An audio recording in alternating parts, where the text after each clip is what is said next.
And at a certain point, I realized, hey, wait a second, you know, if it's so easy to lose Jim Carrey, who the hell is Jim Carrey? So you're just passing We don't matter. It doesn't make any sense. I'm not looking backward. Why don't we just...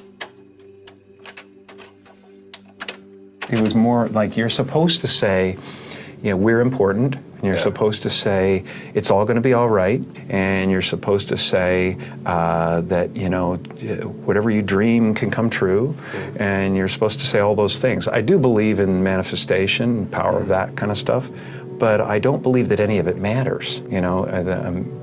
This mattering is to me a human construct, born out of a need, the same need as you have to have, you know, deities and things like that. I mean, I believe in an energy of God, an energy of, you know, everything is divine. You know, there's just not, there's no thing that isn't divine. Everything is divine, and I'm that. And it doesn't matter to me what's happening. I'm finding that ultimately the freedom from it is something people are kind of hungry for in a way. Right. They're like, I don't want to be me either. Right. You know, and I go, well, great, because you never have been.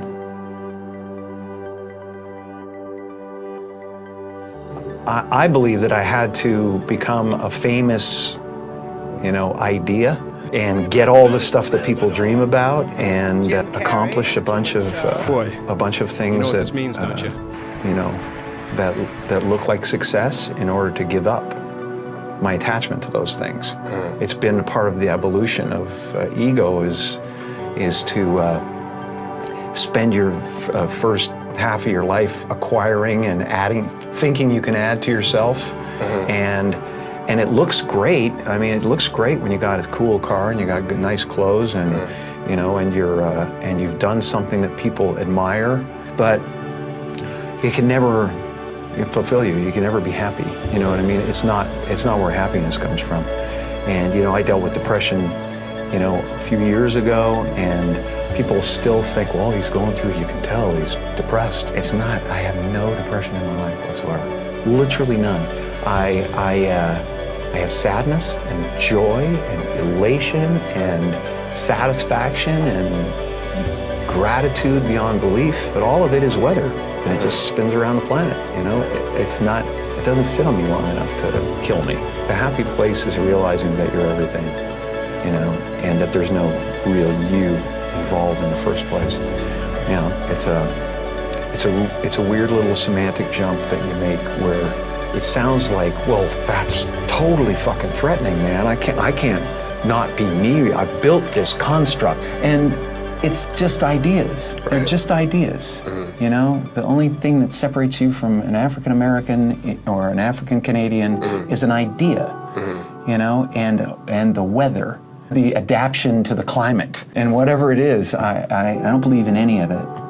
And so the feeling of wholeness is a different feeling than meanness. They're all characters that I played, including Jim Carrey, including Joel Barish, including any of those things. They're all characters. You know, Jim Carrey was a less intentional character, right? Because I thought I was just building something that people would like, but it was a character, you know. So it's, you know, I played the guy that was free from concern so that people who watched me would be free from concern. You know, and then at a certain point you go like, okay, well, that's great, but you know, it's like the one thing, like people talk about depression all the time. The difference between depression and sadness is just, you know, from happenstance, whatever happened or didn't happen for you, or you know, grief or whatever it is. And depression is your body saying, fuck you, I don't want to be this character anymore. I don't want to hold up this avatar that you've created in the world. It's too much for me. Right. You know? And you should think of the word of depressed as deep rest. Deep rest. Your body needs to be depressed. It needs deep rest from the character that you've been trying to play. You know? The great and powerful Oz. I'm the great and powerful Oz. How dare you come near me? You know, kind of thing. And you're just the sweaty guy behind the curtain going, it's an amazing metaphor, you know, in that movie.